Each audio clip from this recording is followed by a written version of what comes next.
Union Banking Corporation was liquidated by the U.S. government, and Prescott Bush received $1.5 million for his holdings in his Nazi business, and that was the beginning of the Bush family fortune for all intents and purposes. George Bush takes his inspiration from what he learned in Skull and Bones and from the Thule Society that Hitler and Goebbels and Goring cut their teeth in, Bohemian Grove, these evil organizations that perpetrate the ugly things that these criminals are doing to this country for which they must be held accountable. They are the most violent, dirtiest people on the face of the earth. Somewhere Americans are going to have to take their country back and start finding out who are these people. Who are these people we call our representatives, the Bushes. George Bush, the president, his father, went around the country talking about a new world order. The people who are running this country from behind the scenes do not care a thing about Americans or bloodshed anywhere.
You were both in Skull and Bones, the secret society.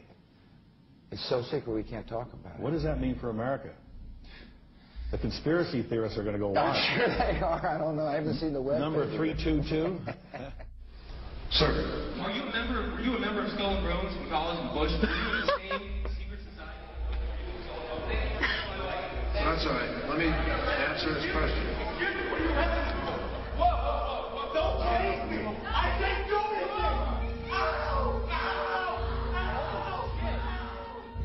And what you're looking at here, staggeringly, is a group of people, some of the most famous people in America, in long gowns. Behind them there, you see a 40-foot stone owl. And there's the fire between them, next to the lake at Bohemian Grove. Now, one might wonder, understandably, why the people that run the banking, political, economic system and the media in America should be dressed in long robes, doing a ceremony to a 40-foot stone owl. I think we should be told. No doubt you'll be hearing about all the differences between John Kerry and George W. Bush. But we've discovered they do have something in common. During their respective college days at Yale, they both belonged to a group called Skull and Bones.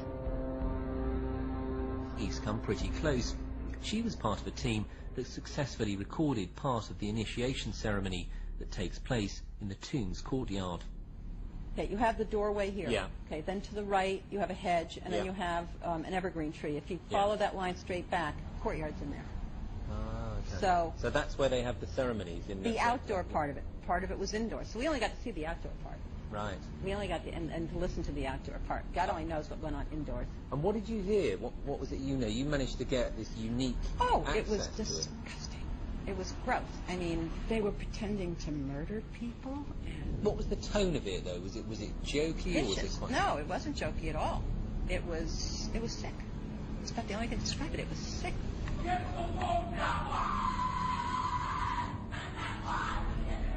What you're hearing is the first recording ever made of the Skull and Bones initiation ceremony.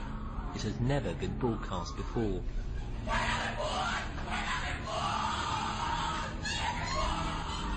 15 new members of the club are being introduced into the macabre rituals of Skull and Bones by the senior students who are about to graduate. The club has what some might see as a strange fascination with death, skulls and bones. There's the chants too, difficult to hear first of all, but including the devil equals death, death equals death.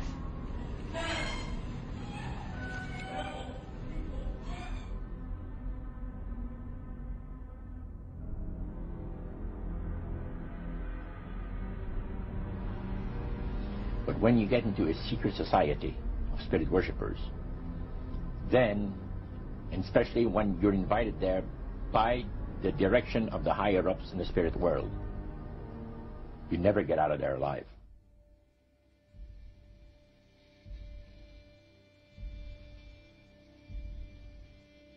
And he told us, he says, look, we worship spirits.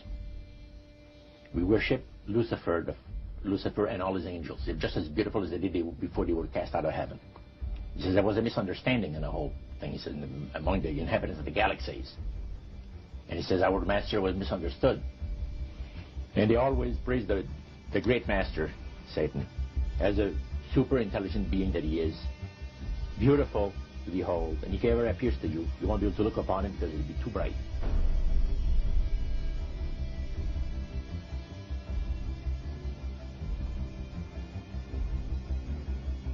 What had Herbert Hoover, Art Linkletter, Jack London, and Richard Nixon all had in common? Well, they've all been members of the exclusive all-male Bohemian Club in California, where every year at this time, the elite from around the country get together for 2.5 weeks of fun and games. Among its members are businessmen like Leonard Firestone and Edgar Kaiser, and political figures like Gerald Ford, Henry Kissinger, William French Smith, and George Shultz. President Reagan, Vice President Bush, and Defense Secretary Weinberger are members of other camps.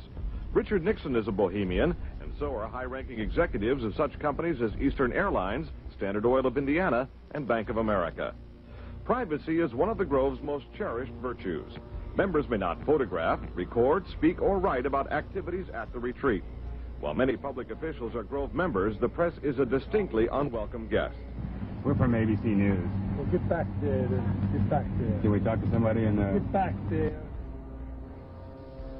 You see, for over 120-plus years in Northern California, in Sonoma County, on a 2,700-acre secluded redwood grove, leaders from around the world, prime ministers, chancellors, presidents, governors, again, the heads of industry, banking, academia, the media, Hollywood, travel there to engage in bizarre, ancient Canaanite, Luciferian, Babylon mystery religion ceremonies.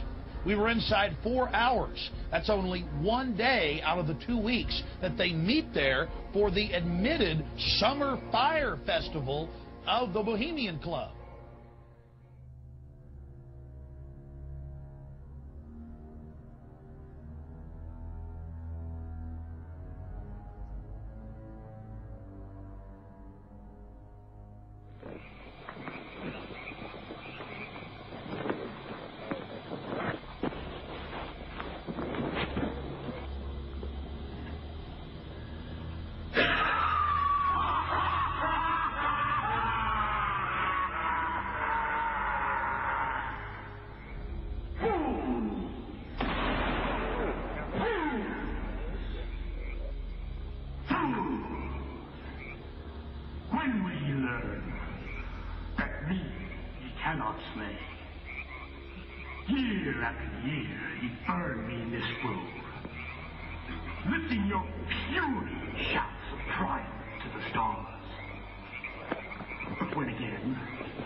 We shall read the sign. Midsummer sets us free. You shall burn me once again.